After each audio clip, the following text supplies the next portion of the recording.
कचनार, कोरल झाडाच्या कोवळ्या पानांची भाजी बनवतात.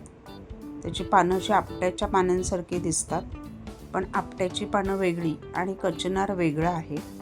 बाजारात ही भाजी भरपूर कातकरी बायका विकायला आणतात. बिनखताची आपोआप जंगलात उगवणारी, अतिशय औषधी गुणधर्म असणारी. याच्यावर आता भरपूर रिसर्च चालू आहे.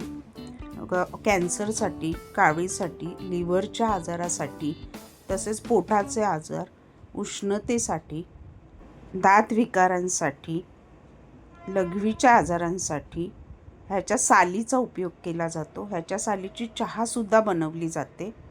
अशी बहुगुणी अनेक उपयुक्त अशी शरीरासाठी भाजी आज आपण बनवतो.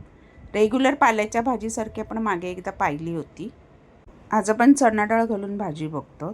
ह्याला फुलं येतात लाल, पिवळी आणि सफेद. मोस्टली लाल फुलं बाजारात मिळतात. त्याच्या कळ्यांची सुद्धा भाजी बनवली जाते आणि तीसुद्धा औषधी आहे. आता आपण भाजी स्वच्छ करून धुवून थोडी बारीक नाही चिरली, थोडी जाडजाड चिरून घेतली. तेलामध्ये थोडं राई जिरं घातलं आहे. एक हिरवी मिरची घातली आहे बारीक चिरून. लसूण ठेचलेला भरपूर घातला आहे. छान परतून घ्यायचं आहे. एक कांदा घातला आहे बारीक चिरून. मीठ घालणार आहे त्याच्यामध्ये आणि सगळं गुलाबी होईपर्यंत छान परतून घ्यायचं आहे. त्याच्यानंतर चणा डाळ मी एक 15 ते 20 मिनटं भिजत ठेवली आहे. भिजवली ना की ती छान अशी फुलते आणि शिजते पण लवकर. चणा डाळ घालायची आहे. तर ती चणा डाळ तुम्ही मूग डाळ घालू शकता किंवा काही नाही घातलं तरी हिरव्या मिरचीची ओलं खोबरं घालून आपण मालवणी भाजी बनवतो तशी बनवली तरी अप्रतिम चव लागते. ही चवीला पण अप्रतिम असते. ह्याची कोवळी कोवळी पानं घेतात. देठ त्याचे जून असतात ते काढून टाकायचे, फक्त पानं घ्यायची. चणा डाळ घातली, त्याच्यानंतर 1 चमचा लाल तिखट घातलं आहे. छान परतून घेतलं आहे. थोडं गरम पाणी घालायचं आहे चणा डाळ शिजेपर्यंत आणि झाकण ठेवून एक 5 मिनटं वाफ काढून घ्यायची. आपल्याला चणा डाळ शिजवायची आहे. 5 मिनटानंतर भाजी ॲड करायची त्याच्यामध्ये. छान परतून घ्यायची भाजी. त्याच्यात मीठ ऑलरेडी मी फोडणीतच थोडं चवीनुसार घातलं आहे. भाजी छान परतली की त्याच्यावर ओलं खोबरं घालायचं आहे. परत छान परतून घ्यायचं आहे मस्तपैकी. झाकण ठेवून एक वाफ काढायची की आपली भाजी तयार होते. चवीला तर ती खूप अप्रतिम लागते.